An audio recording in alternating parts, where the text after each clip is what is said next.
প্রিয় তুমি, এই চিঠিটা লেখার সময় আমার চোখে আর জল নেই। ভাবছো তো কেন?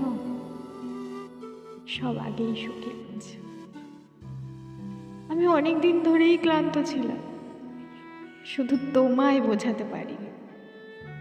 হাসিটা ছিল অভ্যাস, ভেতরের ভাঙনটা ছিল নীরব।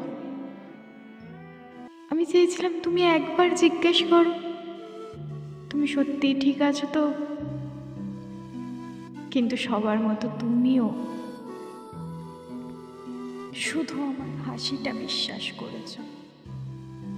রাতগুলো ছিল সবচেয়ে কঠিন, চারপাশে মানুষ, তবু ভয়ঙ্কর একা। নিজের কষ্ট নিজের কাছেই বোঝা হয়ে দাঁড়িয়েছে।